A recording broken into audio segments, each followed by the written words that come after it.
Nagtataka ka ba kung bakit wala ka pa ring ipon kahit may trabaho ka naman? Buwan-buwan ka namang sumasahod pero lagi pa ring nauubos. Sa video na to pag-uusapan natin ang 7 dahilan kung bakit hindi ka makaipon at kung paano mo ito maayos simula ngayong araw. Number 1, hindi mo priority mag-ipon. Real talk, hindi ka makaipon kasi hindi mo talaga inuuna ang savings. Pagdating na sweldo, anong unang binabayaran mo? Online shopping, gala, o baka naman bisyo at sugal. Naku po. Hindi naman masama ang gumastos. Pero ang problema, naghihintay ka na lang ng tira para may maipon ka. Kaya baliktarin mo. Imbes na spend first, save later, gawin mong save first, spend what's left. Hindi kailangan malaki agad. Kung makakapagtabi ka ng 100 pesos kada araw, nasa 3,000 pesos mahigit yan sa isang buwan at 36,500 pesos sa isang taon. Malit man pakinggan, pero consistent savings beats optional savings. Number 2, ningas kugon ka. Ikaw ba yung tipo na sobrang hype sa umpisa, pero after ilang araw, wala na? Nag-start mag-ipon, tapos biglang may nakitang sapatos sa mall. Bili agad. May sale sa Shopee, check out agad. Kaya nagalaw na naman yung ipon mo. Hindi ka kulang sa plano, kulang ka sa consistency. At dito maraming sumasablay. Disiplina, oo, importante yan. Pero minsan hindi sapat ang disiplina lang. Bilang tao, tinatamad tayo, nawawalan ng gana. Kaya kailangan mo ng goal at system. Goal, may malinaw kang dahilan at direksyon. Para saan ba yung ipon mo? For business, for new gadget, and so on. Lagyan mo ng exact amount at target date. Pero mas importante ang system. Mag-set ka ng automatic transfer sa sahod mo via online box or digital bank. Kapag pumasok ang pera, may diretsyong napupunta sa separate savings account mo. Kung manual naman, gumawa ka pa rin ng sarili mong sistema. Pagkatanggap ng sweldo, dapat may specific amount na agad ilalagay sa envelope o alkansya at hindi na gagalawin. Ito ang sistema para kahit tinatamad ka, tuloy pa rin ang ipon mo. Number 3, ginagastos mo ang perang wala pa. Ito yung delikado. Wala pang sweldo mo pero may bawas na agad. Credit card, pay later, installment at loans. Tapos kadalasan puro pang luho lang naman. Kaya pagpasok ng sahod, hindi na buo yung pera mo kasi may nakaabang ng kaltas. Minsan kung hindi utang ang nakaabang sa sahod mo, mental spending naman. Yung may nakaredy ka ng add to cart o may nakaplanong bilhin kahit wala pa yung pera. Example, 3,000 pesos for new shoes at 5,000 pesos for gadgets. Mahilig kasi tayo sa immediate gratification. Gusto natin ngayon ang comfort. Tapos bahala na si future self na mag-adjust. Mukhang harmless sa una, 0% interest, maliit lang daw ang tubo. Pero kapag naging cycle na yan buwan-buwan, unti-unti kang naiipit. Pero what if may emergency? Doon nagsisimula ang problema.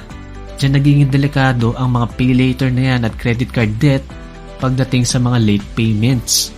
Kaya bago ka mangutang para sa luho, unahin mo muna ang emergency fund.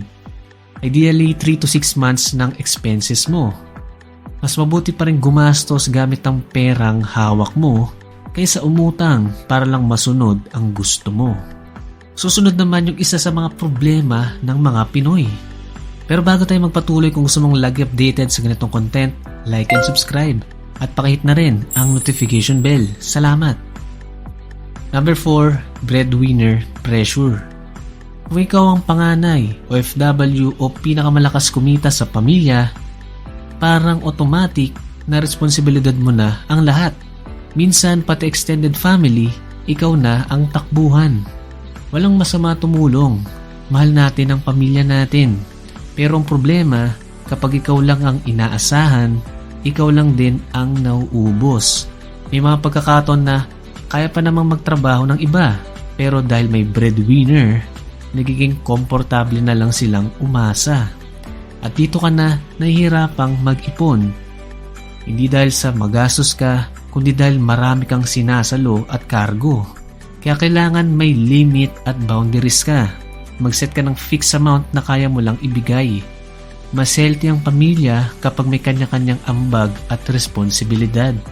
Hindi dapat iisang tao lang ang sumasalo ng lahat. Mas makakatulong ka sa kanila kung may sarili ka ring ipon at seguridad. Number 5. Easy access ang savings mo. Minsan kaya ka hindi makaipon, hindi dahil kulang ang kita mo, kundi dahil sobrang dali galawin ng ipon mo. Parang junk food lang yan. Kapag puro junk food ang laman ng ref, ano ang kakainin mo? Siyempre, yun din. Ganun din sa pera. Kung ang savings mo nakakonect sa Shopee, food delivery o shopping apps, isang click lang, bawas agad yan. Kaya gawing mas mahirap ang paggastos. I-unlink mo ang savings account mo or mga digital bank sa mga shopping apps. Or kung kailangan, i-uninstall mo muna ang mga yan. Kung may alkansya ka naman, huwag ilagay sa lugar na madali mong maabot. At mas maganda magkaroon ka rin ng hiwalay na savings account na hindi mo talaga ginagamit pang spend. Out of sight, out of mind, kumbaga. Dahil minsan ang solusyon hindi dagdag disiplina, kundi bawasan ang tukso. Pero kahit magawa mo ito, yung susunod ang kadalasan ng matinding problema. Kaya di ka makaipon, huwag mong palalampasin. Number 6, gastador ang asawa o circle mo. Minsan, hindi ikaw ang problema. May plano ka, matipid ka naman, marunong mag-ipon, pero yung nasa paligid mo, hindi. Pwedeng asawa mo mahilig gumastos, o kaya barkada mo or office friends laging may gala, kain sa labas, inom at may YOLO mindset. At dahil lagi kang exposed doon, unti-unti ka ring nadadala o nagagaya. Kung asawa mo ang issue, kailangan nyo ng honest conversation, heart-to-heart talk, maayos na communication, mag-usap kayo tungkol sa goals nyo, emergency fund, bahay, para sa investments, and so on. Kailangan pareho kayong nasa same page. Pwede kayong mag-set ng budget for once para may enjoyment pa rin, pero dapat may limit yan. Turan mo rin siya about paano mag-ipon, magtipid, or magkaroon ng hobby na hindi magastos at iba pa. Kung friends naman, learn to say no. Hindi mo kailangan makisabay sa lahat ng trip nila. Kung may pinag-iipunan ka, okay lang mag-pass. Hindi sukatan ng friendship ang paggastos. Dahil kahit gaano ka katipid, kung mali ang environment mo, mahirap talagang makaipon. At itong susunod, kailangan mo ring ma-realize ngayon. Number 7, hindi sapat ang kinikita mo para makaipon. Minsan, hindi ka naman magastos, wala kang bisyo, hindi ka nagsusugal, at masipag ka namang magtrabaho. Pero ang totoo, mahirap talaga mag-ipon kung maliit ang kita mo. Kapag sakto lang sahod sa bills at pagkain, wala talagang matitira. Pero, bago ka kaagad maghanap ng side hustle at pagkakakitaan, silipin mo muna ang 3 main categories ng gastos mo. Number 1, house and lifestyle cost. Number 2, food. At number 3, transportation. I-check mo bawat isa. May pwede bang bawasan sa kuryente, tubig, subscription, internet, at unnecessary na gastos? Sa pagkain, kaya bang bawasan ng pagkain sa labas, food delivery, mamahaling snacks at inumin? Sa transpo naman, may mas matipid pa bang option? Kung na-optimize mo na ang gastos mo at kulang pa rin, doon ka na mag-focus sa pagpapataas ng income. Kaya maghanap ka ng side hustle na angkop sa alam at kaya mong gawin. Or mag-upskill ka para tumaas ang potential na income mo sa future. Umanap ng mas mataas na paying role na align sa skills mo.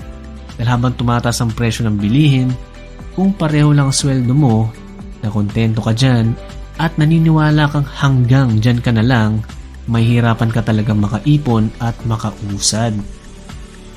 At ngayon, kung seryoso ka talagang makaipon, itong 3 moves na pwede mong simulan ngayong araw. Mabilis lang ang part na to, pero malaki ang impact. 3 moves to start right now. Number 1, whatever money you have, save it now. Kung may pera ka ngayon sa wallet, e-wallet, drawer o bag, magtabi ka na agad. Huwag ka na maghintay ng perfect timing. Huwag ka na mag-overthink. Start small. Start today. Next. Track your money today. Pagkatapos mong panoorin ng video na to, ilista mo lahat ng gastos mo. Malaki man o miski piso man yan, ilista mo. Kapag alam mo kung saan napupunta ang pera mo, doon ka pala makakagawa ng tamang adjustment. Number 3. Create a no-spend day this week. Para talagang makaipon ka sa lalong madaling panahon, pumili ka ng isang araw na zero ang gastos. Yung matitipid mo, diretsong ilagay sa savings. Simple rule, pero malakas ang epekto nito. Tandaan, hindi ka magkakaipon dahil lang sa isang malaking hakbang. Pero magkakaipon ka dahil sa maliliit na consistent na desisyon na ginagawa mo araw-araw. Simulan mo ngayon, hindi next week, hindi sa susunod na sweldo. Habang nagsisimula ka, mag-invest ka rin sa iyong financial literacy. Read books, learn online, or check out our YouTube videos na pwedeng makatulong sa iyo para mas maging responsable sa finances mo. At kung gusto mo pang makatipid ng libo-libo bawat buwan, gamit ang practical at realistic na tips, panoorin mo itong susunod na video sa iyong screen. Click mo na. Watch now.